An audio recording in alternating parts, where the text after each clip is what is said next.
Hello, everyone, and welcome to Look Down There, the show where we talk about all the things we don't talk about. I'm your host, Michelle Amore. From retail merchandising to dominatrixing to becoming an on-screen performer and then winning the XBIZ Rise Peer Empowerment Award, to becoming a sex worker, rights activist, and published writer, my guest has made her way to becoming a top influencer among her peers in the competitive adult industry. She is now acting as the industry relations advocate for the Free Speech Coalition and as an up-and-coming intimacy coordinator for TV and film. Please welcome my guest today, the powerhouse that is Lotus Lain. Hey, Lotus. Hey, thank you for having me. Yeah. You can just like play that as your alarm clock when you wake up in the morning. Yeah, I love that. I love the way you announced that. So yes, definitely. That's like what I need to pump me up. Yeah. Just please welcome the powerhouse, Lotus Lain. Snooze. No. And I rise. Well, I'm so happy to see you. We just spent some time together in New York because we're both training as intimacy coordinators with IDC professionals, and I'll speak for myself. But I definitely had nerves and jitters coming into that weekend. And I feel like a lot of people did as well. So, walking into the room and then having you like immediately come up to me was like very calming and really nice. So thank you for extending yourself in that way. Yeah, of course. I was so excited to see you because, I did have some nerves going into that weekend. I noticed that I didn't really know anyone else that was going into that training.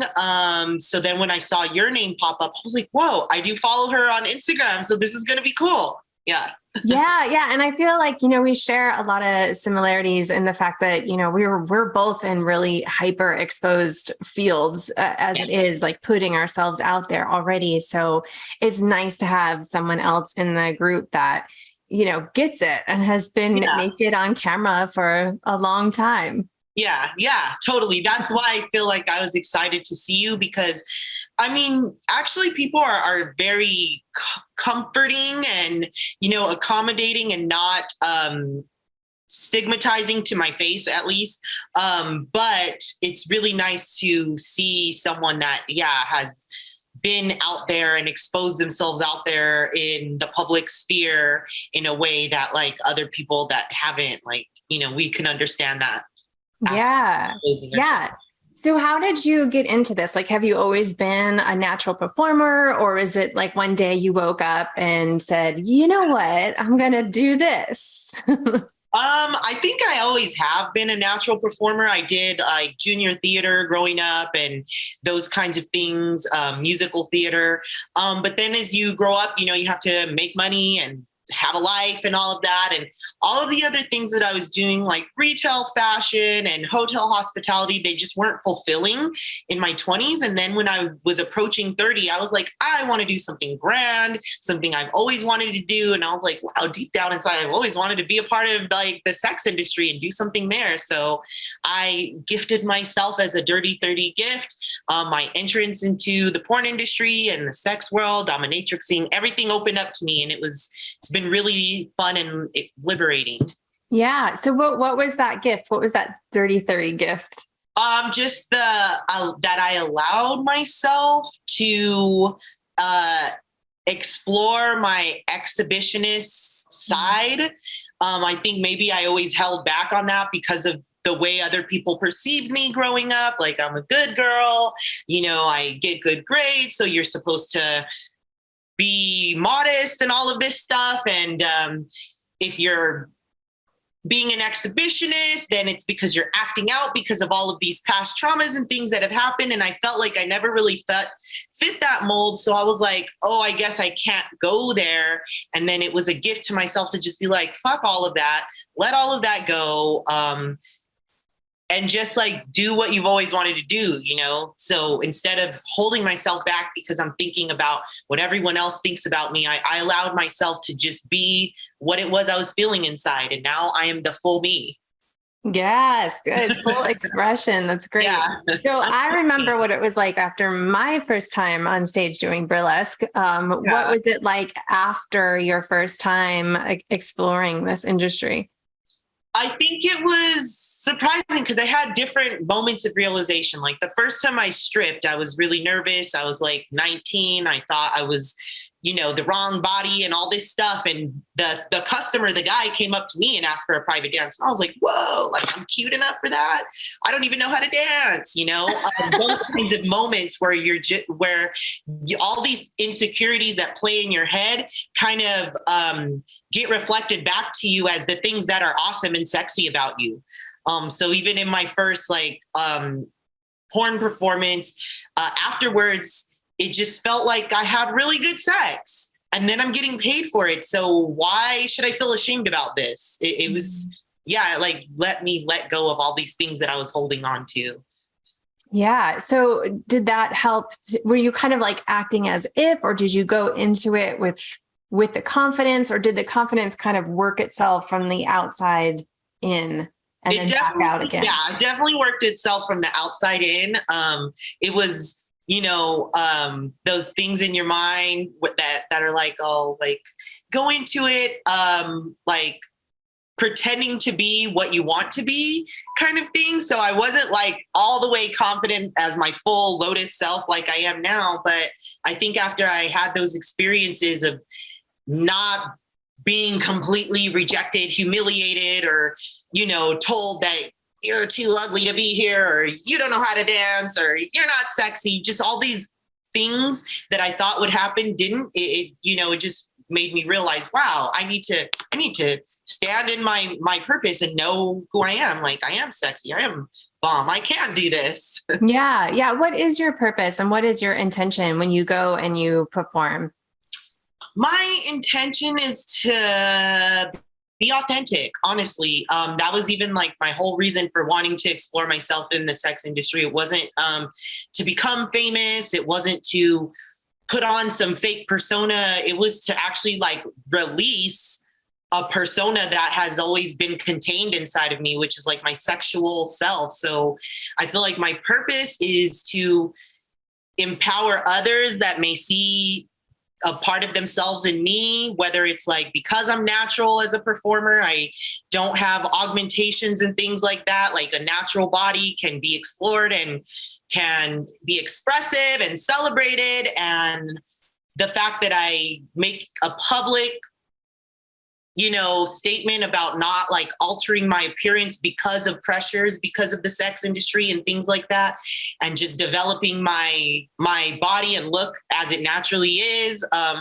hope that is something that I'm giving to people, that when they see me, they can see like, oh, she doesn't have like a perfect abs. There's like, she's had a baby and she's still confident in having her body out there. Like, I think that too much times as women, we think like, oh, well, this happened to me. I'm, past 30, like I can't be showing my body off. That's, unheard of, unacceptable. But I want people to accept themselves in all forms and all ages.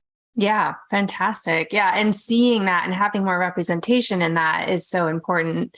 But it can definitely be hard to kind of stand firm and in that. Like, I feel that too, even in burlesque, like, that there are these standards, right? Even though burlesque may be more open and more accepting of other types, but I still feel that kind of pressure. And maybe that's just like residual world stuff, or maybe, seeing like who's getting the bigger gigs or whatever.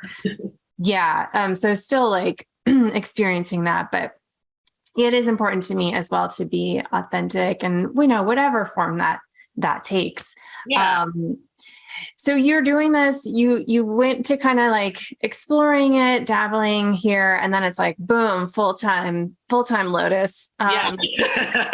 So like for me, when I'm doing things like this, like sometimes I'm just like, God, like, I don't want to have to rely on being sexy or portraying sexuality to make money. And that can be really exhausting and tiring. Do you ever feel like that? And if you do, how do you kind of come around to it?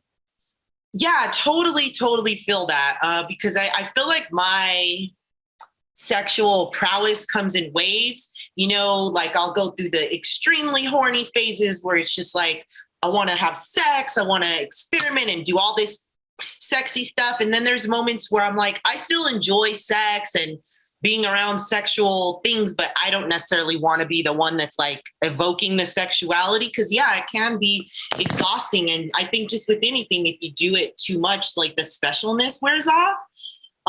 So for me, coming into intimacy coordinator training was one way of still kind of being involved in all of the sexy things that I enjoy and like and creative, but also being able to not be in the center of attention of it.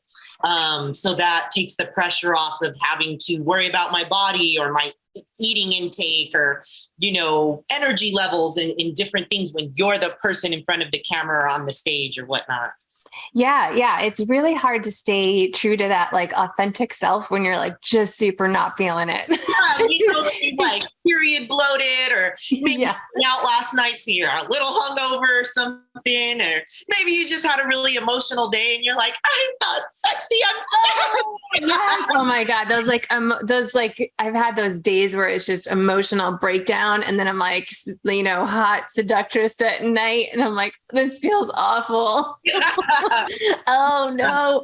Yeah. But I totally feel that like, and what drew me to intimacy coordination as well.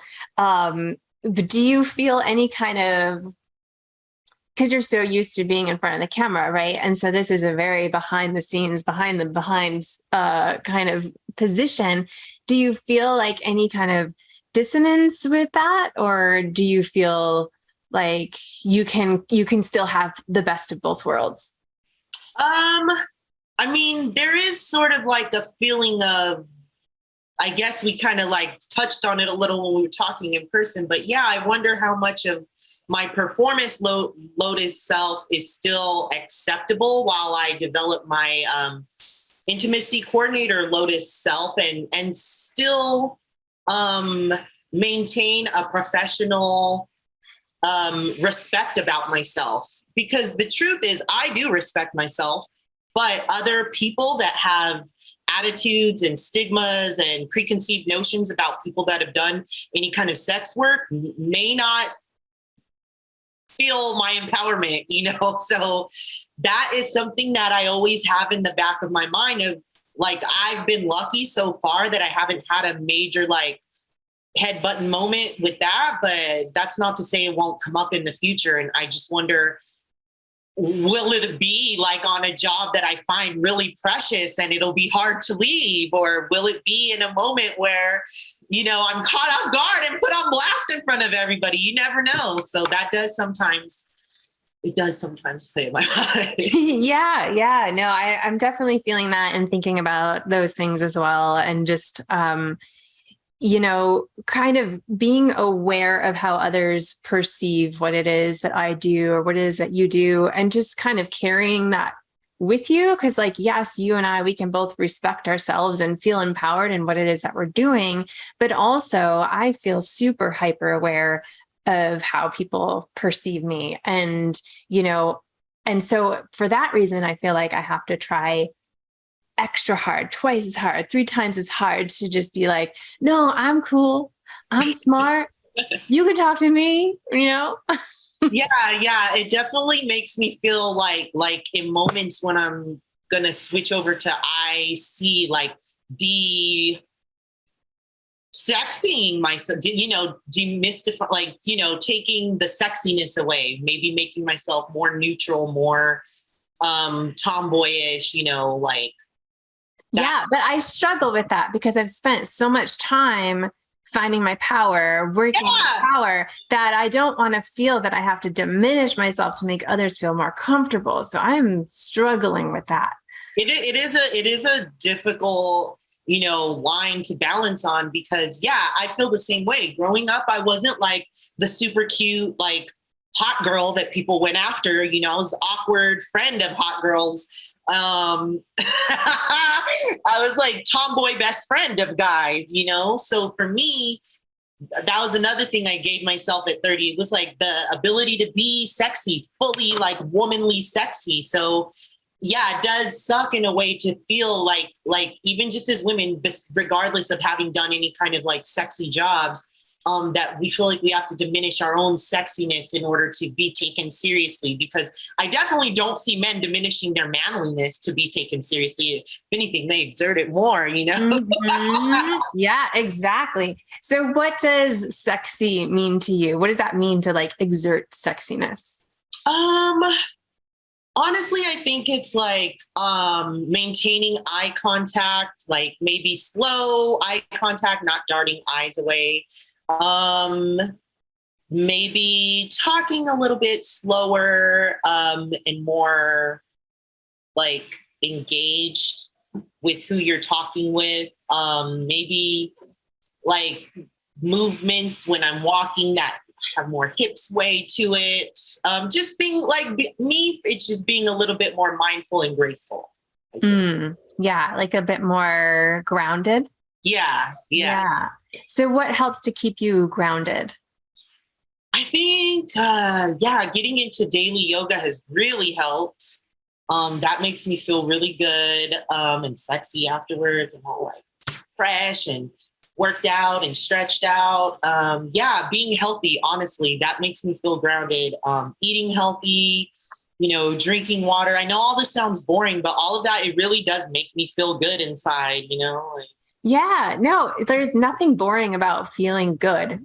yeah, And what does that take for us to feel good? It's like it's going to take something different for all of us, yeah, right? And I absolutely feel the best when I am working out and I'm eating like things that are good for my body, and knowing how different foods affect me, like yeah, knowing that there are foods that I absolutely do not touch because I know it's going to put me in this moody emotional roller coaster. yeah. And honestly, like those few moments of joy from that croissant is not going to be worth it when I'm like super depressed for days afterwards. I agree, you know, because I've had my binge eating moments where I'm just like, I don't care, I'm going to just gorge on this. But then, like, afterwards, it's the feeling of, okay, now I have to like work out to get my stomach back flat after all this mess.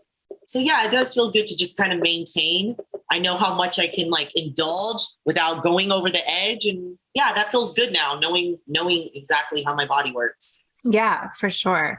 So you've done so much work in this industry. Like, not only are you a performer, but you're also an activist and a writer and an advocate. So what is your vision for this industry? Like, how do you hope to kind of turn the tides, if you want to turn the tides? But what are you thinking for the vision of what this could be? Well, honestly, I hope that with the training that I'm getting at IDC in intimacy coordinating and the foothold that I already have in the adult industry, I can kind of like bring some of the practices and make them part of our industry standards in the adult industry. Because what I realized after being in there now 10 years is a lot of what exists only exists because no one ever tried to change anything, because we just feel like, hey, it's working. I'm going to make money. I'm going to go home. I'm going to come back and do the same thing. And that's cool and all. But at the same time, like we have the room to innovate in our industry. It's not like all of this is set in stone, like whether it be like the way productions are run or the way testing standards are done. Like I want to implement the kind of consent forward thinking and non-violent communication kind of ways of holding space and empowering people into so many more aspects of life. I mean, it's crazy because yes, adult industry is one, but I mean, God, in a perfect world, even like colleges, universities, and other school campuses would be learning these kinds of concepts from us, because I think the sooner humans of all ages kind of learn these things, the better we can treat all of each other in any job, in any life moment. Right. Yeah. Like it's not just exclusive to the sex industry, Yeah. or simulated sex industry. Right. Or just TV and film. Yeah. Yeah. I mean, this is, life-changing work. I mean, it's changed my life completely. It's definitely thrown, a lot of things upside down for me and inside out. As you start looking back and thinking about, consent and what it is that you may have consented to that maybe you didn't want to consent to, but felt like you had to consent to, and just it just shines a really different light on the industry, and also, how things are changing. Like, I think that there's room for growth, right? But it's a matter of like, okay, consent is not just yes and no. Yeah, exactly. Like it's very nuanced and there's a lot to talk about. So bringing that into the sex industry, it would be incredible. Yeah, yes. That's my major goal and hope, is to kind of get production studios and production managers and agents and directors on board with learning this language. And hopefully they can start implementing that into the practice of when they're working with new performers that have never been exposed to this stuff, because they're coming like straight from college, high school, and that's the thing. If we did teach this at an earlier age, so many of us would already have this in our natural toolbox for how to interact with each other. Right. Yeah. So tell me about your work with the Free Speech Coalition and how that came to be. Yeah. So how that came to be is around like 2015 or 16, I took a hiatus break from the adult industry after being in for like 3 or 4 years. Just because I needed to get my head straight. I was like, what am I doing? Do I want to keep doing this? You could get caught up in all of the whirlwind of what's happening. And I realized like one of the main reasons I wanted to get in the adult industry was because I wanted to help make things better in some way. And then I realized, well, I have all this knowledge, and Free Speech Coalition existed as our industry's trade organization, but they didn't have they only had studio heads as like representatives. And I was like, you need a performer representative. So I pitched my position to the executive director, and they hired me on as the industry advocate. And so I kind of like made my position. And ever since then, I made it my mission to kind of empower and educate newcomers. So I created this program called Inspire, which is Industry Newcomer Support Program. It really exists. So because the whole thing about the adult industry, porn industry, that people find scary is that there's so many pitfalls that you could fall into that just like you succumb to and, bring you under. And then it's like you bottom out. And I wanted to prevent that from happening as much as I could by putting information out there that people need when you enter the industry. A lot of the stuff that we learned was hearsay, or maybe on your 5th set or maybe on your 10th set, you hear how you're supposed to actually be running your business. And that's what I think was setting people up for a lot of failure, because not everyone is equipped to go through so many bad advice situations or bad run-ins with the wrong kind of people until they figure things out. And so I interviewed and asked questions of a lot of people that already exist in our industry, of just how they survived and thrived and made this a business, as opposed to this is just what's happening to me type of situation. Yeah. And I really do think performers make the best advocates. It's something that I've been producing shows forever and ever, and also doing, my own sexy shorts and things like that. So it's so crazy to me when people don't understand what it is that a performer needs. Yeah.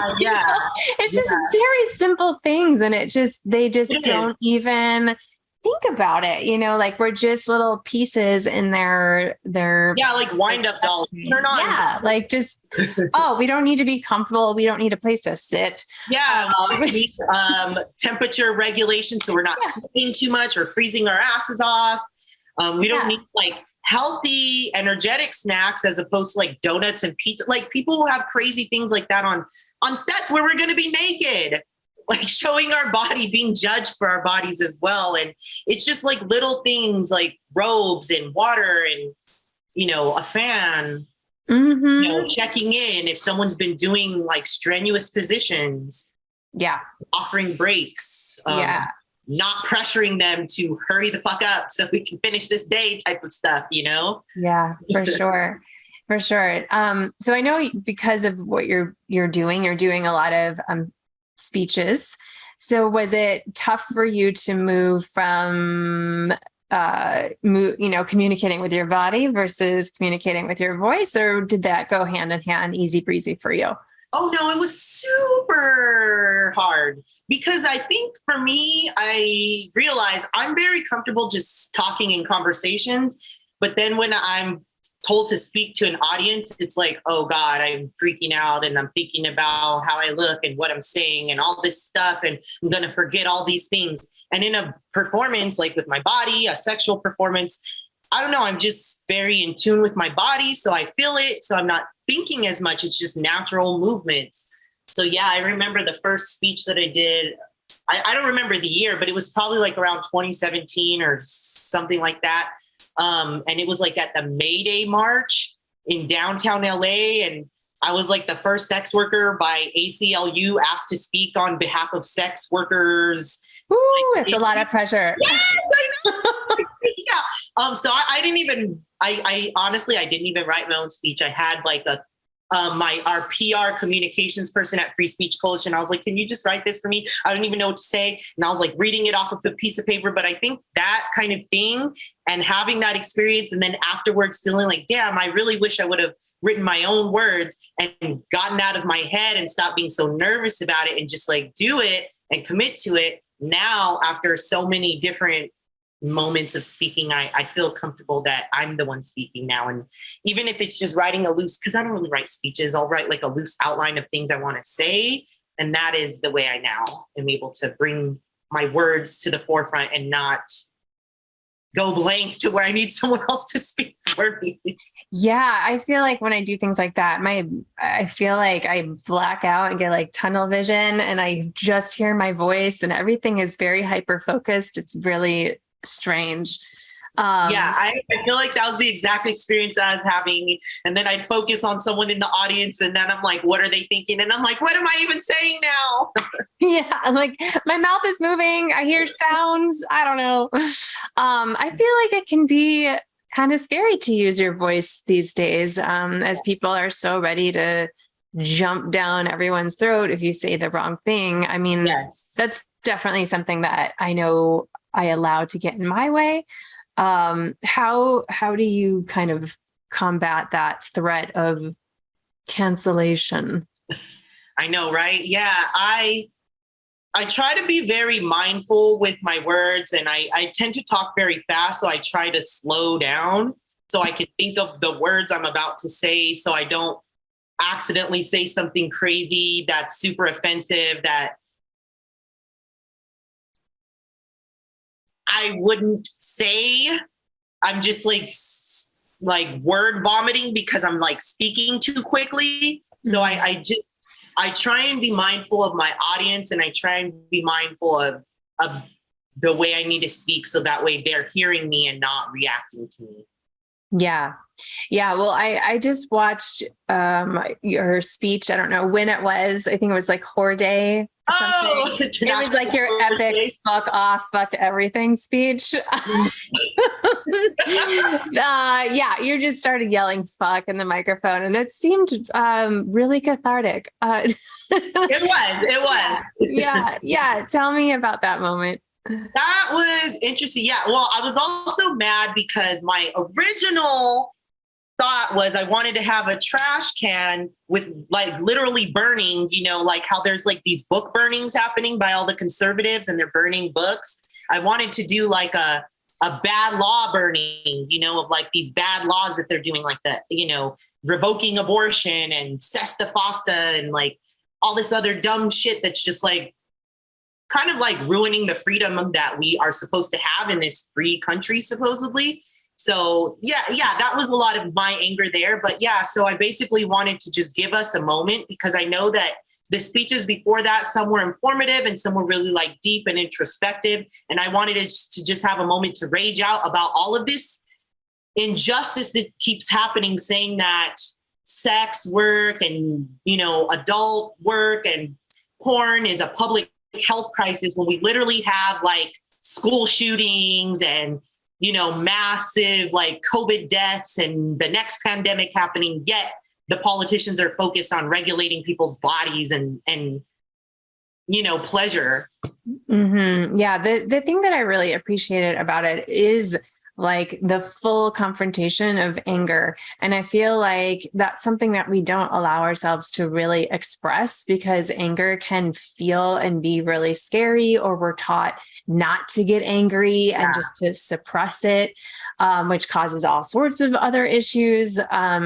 So it was kind of great to have this like rage party, you know, because like you were yelling and then the audience was yelling, and it just felt like everyone was like finally giving us a space to get fucking mad, like get mad. The shit is maddening, right? Yeah, it is. You know, I fully believe anger is a tool for creation. I mean, yes, you can absolutely get stuck in it, get paralyzed in it for sure. But goddamn, like just having that moment to scream and yell and rage is so important. Yeah, it felt good. And it felt good to hear the audience yelling back, like they had shit to get off their mind too. So yeah, I feel like we need that, more moments to just rage out, because I think outside of just like partying, there's really no moments to rage, you know, because it does seem like, oh, you're unhinged, you're mad. Mm-hmm. But yes, there's a lot of shit to be mad about. Yeah. Why aren't you mad? Yeah. Okay. So one last question before I let you go. If anybody is considering getting into this industry, or even just, you know, consuming it, where would you send them to watch, and how would you direct them to kind of get into it if they want to give themselves a dirty 32? Yeah. Okay, cool. Definitely if you're looking for stuff to watch and you're into like not the mainstream thing that's always front and center out there on the tube sites, I think Pink and White Productions is really great. They have what I consider like looks like real hookups on the Crash Pad series. So I really love that, because they don't direct the couples on what kind of fucking they're going to do. The couples decide for themselves. So you see a lot of really like unique forms of pleasure coming out of it. So that's really fun. Black Touch is one if you like seductive BDSM, and it's like BLK touch. So that's one that I really enjoy. Jet Set Jasmine and King Noir are both like two incredibly sexy people. They're married and they do their BDSM and kinky stuff together and with other people. So that's very fun. I've worked with King Noir and it is amazing. Awesome. And, yeah, if you want to get into it, I would say even follow any of those people, follow myself, see the advice that we're talking about, but really, you can just get in with your own phone nowadays. You know, people have direct to fan sites. So a lot of amateur stuff people upload on their own to the tube sites. There's so many avenues now to get into the adult industry or sexy performance. But if you want to be professional and go the professional route and get professional bookings, you probably absolutely need an agent. And there are a number of different porn agencies out there. I would say make sure that the one that you're looking at is licensed in the state of California, because that's where most productions happen. I'm also licensed in Florida because some work may happen over there. But above all, licensed, because anyone could just say they're an agent, but you have to check their license. Cool. Yeah. Thank you. Thank you for that. Okay. So where can people follow you? Me on social media, I'm across the board there's a little @ symbol. It's Lotus Lain. So type the it's before my name, ITSLOTUSLAIN. Yeah, because that's the official one. No fakers. And sometimes you got to type in the whole damn thing because we like to get shadow banned. We don't like it, but they like to keep us there. Yeah. Yes. Well, Lotus, thank you so much for joining me today. It's so fun to chat with you more, and I'm so looking forward to working with you more in all these trainings. Me too. This is wonderful. Yeah. All right, everybody. Time to spread the love. Tell your friends, tell your lovers, tell everyone in between. Go and follow at It's Lotus Lain, and you can follow us here at I Look Down There or me at Michelle Moore. And remember that confidence comes from the bottom up. So grab a mirror and look down there. Until next time. Bye.